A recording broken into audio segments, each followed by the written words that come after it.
사랑의 하나님, 감사합니다. 거룩한 주일 이 하루의 첫 시간을 주님 앞에 나와 예배드립니다.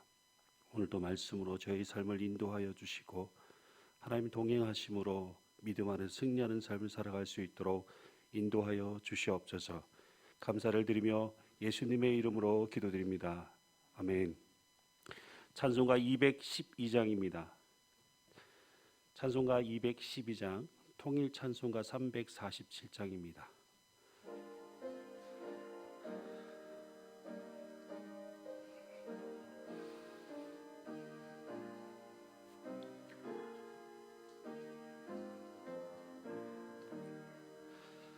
겸손히 주를 섬길 때 괴로운 일이 많으나 구주여 내게 힘주사 잘 감당하게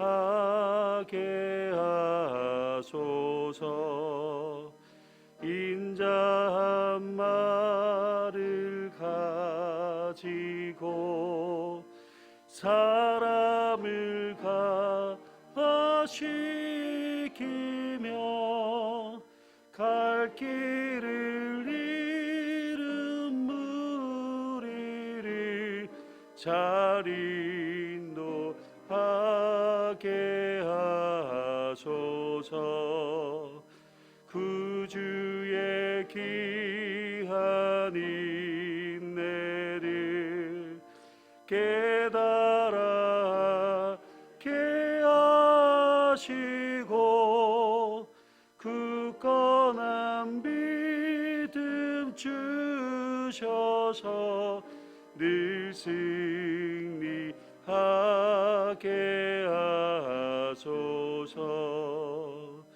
장래의 영광 비추사 소망이 되게 하시며 구주와 함께 살면서 참 평강 얻게 하소서. 아멘. 오늘 하나님의 말씀은 누가복음 17장 1절에서 19절까지 말씀입니다. 누가복음 17장 1절에서 9절, 19절까지 말씀, 신약 성경 124면에 있습니다. 누가복음 17장 1절에 19절까지 말씀을 교독하겠습니다. 예수께서 제자들에게 이르시되 실족하게 하는 것이 없을 수는 없으나 그렇게 하는 자에게는 화로다.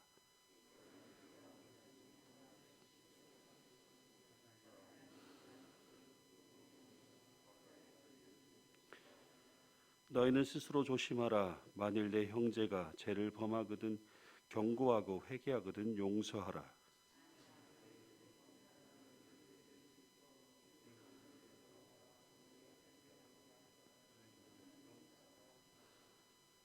사도들이 주께 여짜오되 우리에게 믿음을 더하소서 하니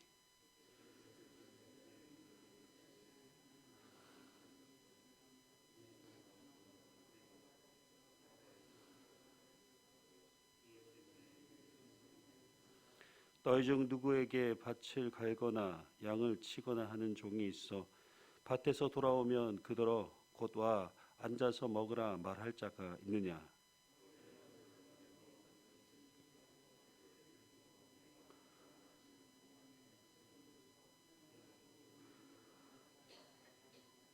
명한 대로 하였다고 종에게 감사하겠느냐?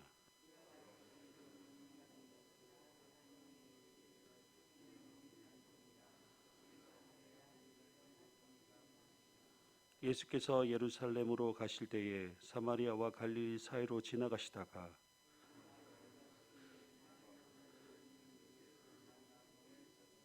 소리를 높여 이르되 예수 선생님이여 우리를 불쌍히 여기소서 하거늘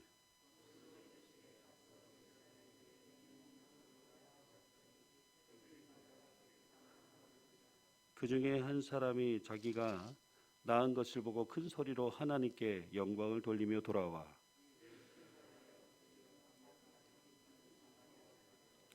예수께서 대답하여 이르시되 10사람이 다 깨끗함을 받지 아니하였느냐 그 아홉은 어디에 있느냐.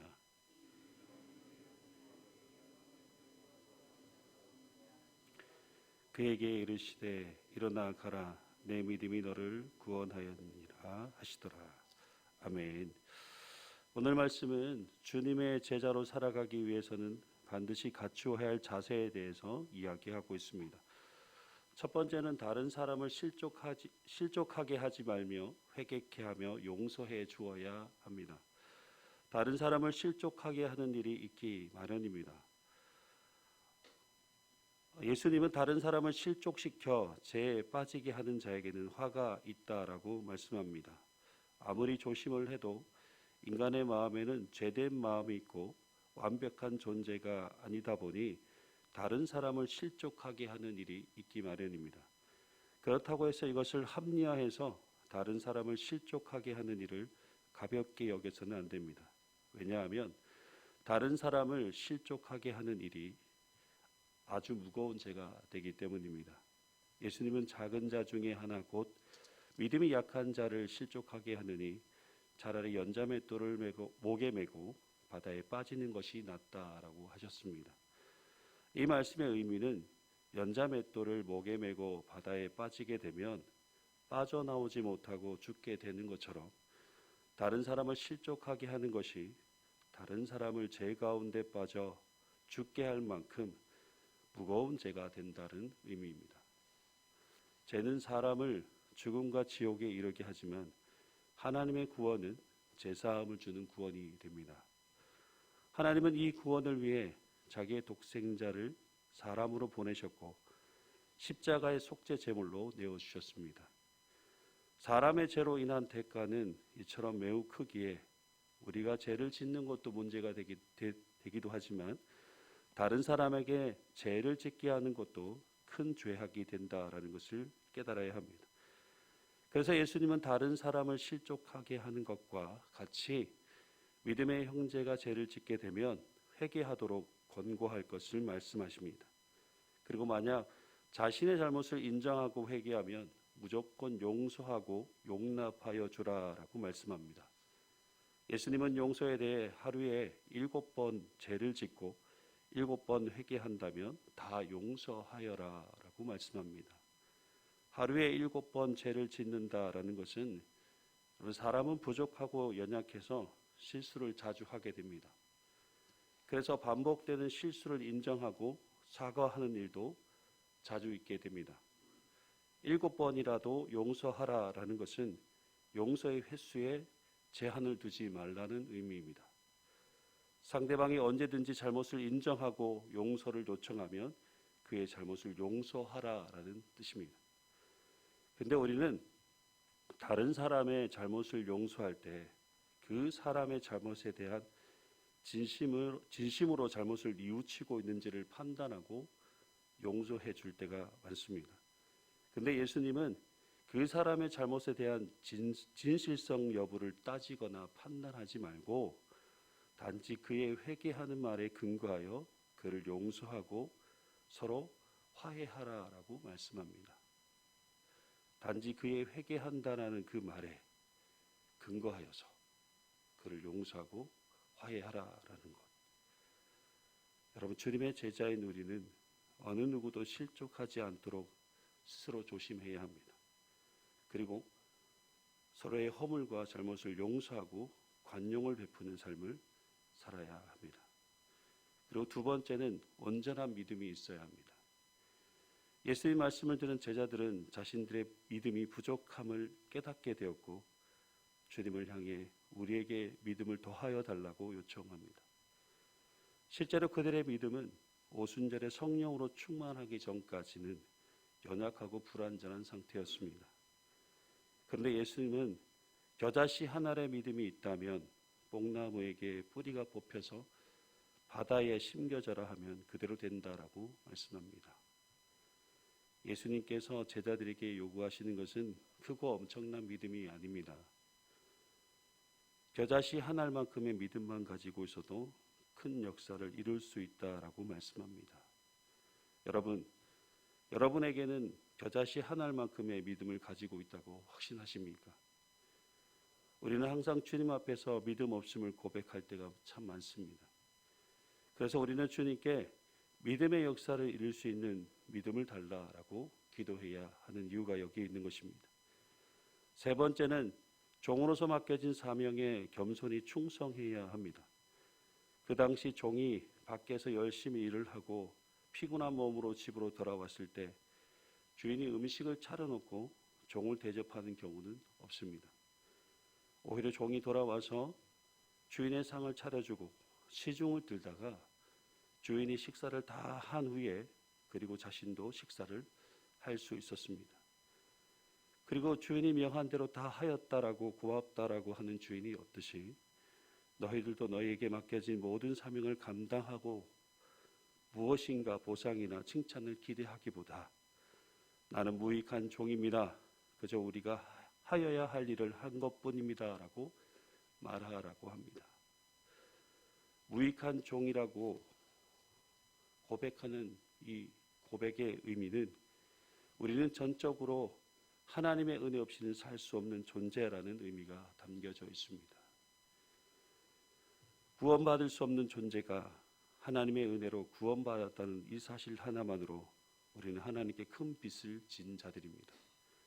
이 귀한 은혜를 입은 자들이 그저 하나님 말씀대로 우리에게 맡겨진 사명을 감당하며 살아가는 것이 무익한 종으로서 당연한 일인 것입니다. 여기에 어떤 보상이나 칭찬을 바라는 것은 무익한 종으로서 겸손한 자세가 아닌 것입니다. 사도 바울은 나의 나 된 것은 하나님의 은혜로 된 것이니 내게 주신 그의 은혜가 헛되지 않아요. 내가 모든 사도보다 더 많이 수고하였으나 내가 아니요 오직 나와 함께 하신 하나님의 은혜라라고 고백하였습니다. 우리는 무엇보다 하나님의 은혜를 입은 하나님의 종으로서 하나님께서 맡기신 모든 일에 겸손히 충성되게 감당하는 것이 그 은혜가 헛되지 않는 제자의 삶을 살게 되는 것입니다. 마지막으로 감사하는 삶을 살아야 합니다. 이 말씀은 우리가 잘 알고 있는 말씀 중에 하나이죠. 예수님은 예루살렘에 올라가시는 길에 사마리아와 갈릴리 사이로 지나가시게 되었습니다. 가는 길에 한 마을에 들어가셨는데 그곳에 10명의 나병 환자를 만나게 됩니다. 모세의 율법에 의하면 나병 환자들은 주민들이 사는 곳에서 멀리 떨어져 살아야 했습니다. 그러나 이들은 같은 처지에 있다 보니 같이 살게 되었고 유대인들과 사마리아 사람이 같이 섞여서 살게 되었습니다. 이들이 예수님이 지나가시는 것을 보고 선생님 우리를 불쌍히 여겨달라라고 소리쳤습니다. 이들은 아직 예수님이 누구인지 자세히 알지 못했지만 그저 자신들의 병을 고쳐주실 것을 믿었고 지푸라기도 잡는 심정으로 예수님께 자신의 병을 고쳐달라라고 간청하였습니다. 예수님은 그들의 간청을 들으시고 제사장들에게 너희 몸을 보이라라고 하셨습니다. 나병 환자가 치유를 받았을 때에는 제사장들에게 가서 병을 나은 것을 확인받고 그에 따른 제물을 드리는 의식을 가져야 했습니다. 그런데 이들은 아직 병이 고쳐지지 않는 상태로 제사장에게 몸을 보이라는 것은 그들의 믿음의 진실성과 순종을 시험해 보기 위한 것이었습니다.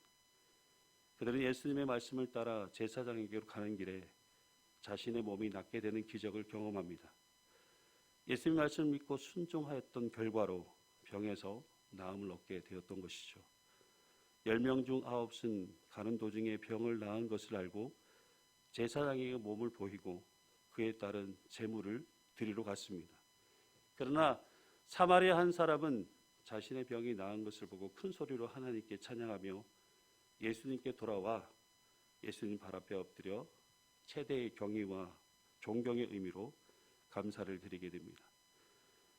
예수님은 돌아와서 감사하지 않은 9은 어디 있느냐라고 물으셨고 아무래도 9명은 유대인이었을 것이고 그들은 누구보다 예수님의 능력이 하나님으로부터 온 것임을 잘 알고 있었기에 그들은 마땅히 하나님께 영광을 돌리고 예수님께 감사를 드려야 했지만 그렇게 하지 않았습니다.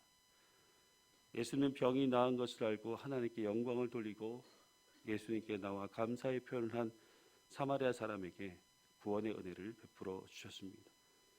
감사할 줄 알았던 이 사마리아 사람은 병에서 고침을 받았을 뿐만 아니라 영혼까지 구원을 받게 되는 큰 축복을 받게 되었습니다. 여러분, 감사는 하나님의 은혜를 인정하는 표현이고 그 은혜에 대한 믿음의 고백입니다. 감사하는 자만이 하나님의 은혜를 더욱 크게 누리게 됩니다. 하나님의 은혜를 은혜로 알고 감사하는 자만이 구원의 은총을 얻게 되는 것입니다. 여러분, 코로나가 무섭게 확산되고 있는 가운데 하나님께서 여전히 우리를 지켜주시고 우리에게 은혜를 베풀어 주시는 것을 우리가 생각할 때 하나님께 감사하는 것은 당연한 일입니다. 저 오늘 말씀을 묵상하면서 예수님의 제자로 살아가기 위해서는 무엇보다 하나님의 은혜를 깊이 묵상하는 삶을 사는 것에 있다라는 생각을 하게 되었습니다. 하나님의 은혜를 아는 사람은 누군가를 실족하지 않도록 스스로 조심합니다. 하나님의 은혜로 나를 용서해 주신 것을 알면 다른 사람을 용서하게 됩니다.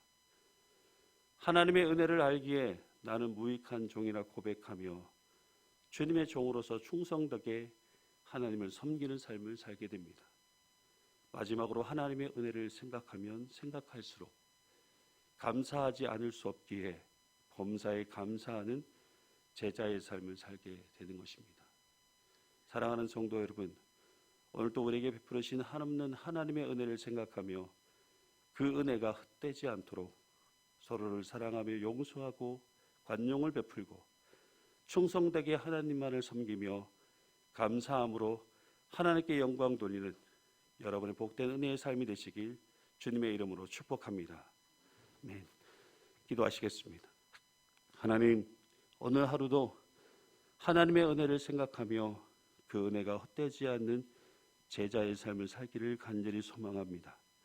오늘도 서로를 사랑함으로 서로 용납하고 용서하며 겸손히 하나님만 섬기는 삶을 살게 하시고 하나님의 은혜에 감사함으로 영광 돌리며 영과 진리로 예배드리는 은혜 충만한 제자의 삶이 되도록 우리를 축복하여 주시옵소서. 오늘도 주님 앞에 나와 기도하는 우리의 기도에 응답하여 주시고 오늘도 주님께서 우리와 함께 하심으로 믿음 안에서 승리하는 삶을 살아갈 수 있도록 주님 우리를 축복하여 주시옵소서. 감사를 드리며 예수님의 이름으로 기도드리옵나이다. 아멘. 하늘에 계신 우리 아버지, 아버지의 이름을 거룩하게 하시며 아버지의 나라가 오게 하시며 아버지의 뜻이 하늘에서와 같이 땅에서도 이루어지게 하소서. 오늘 우리에게 일용할 양식을 주시고 우리가 우리에게 잘못한 사람을 용서하여 준 것 같이 우리 죄를 용서하여 주시고 우리를 시험에 빠지지 않게 하시고 악에서 구하소서. 나라와 권능과 영광이 영원히 아버지의 것입니다. 아멘. 이 시간 함께 기도하실 때에 코로나로 인해서 우리 예배와 우리의 믿음의 삶이 위축되지 않도록 기도해 주시고 러시아와 우크라이나 전쟁이 조속히 종식되어질 수 있도록 많은 인명피해가 없도록 위해서 기도해 주시고 해외에서 힘들게 선교하시는 우리 선교사님들의 사역과 교회를 위해서 예천교회 예배 회복과 모든 교우들의 예배의 삶이 회복될 수 있도록 질병 중에 있는 교우들 가운데 암투병 하시고 연로하신 어르신들의 건강을 위해서 대선을 위해 기도하실 때 하나님께서 세우시고자 하시고 이단에 꼭 필요한 대통령을 세울 수 있도록 그리고 여러분의 개인적인 기도 제목을 가지고 함께 기도하실 때에 주님의 이름 크게 부르시고 함께 통성으로 기도하도록 하겠습니다. 주여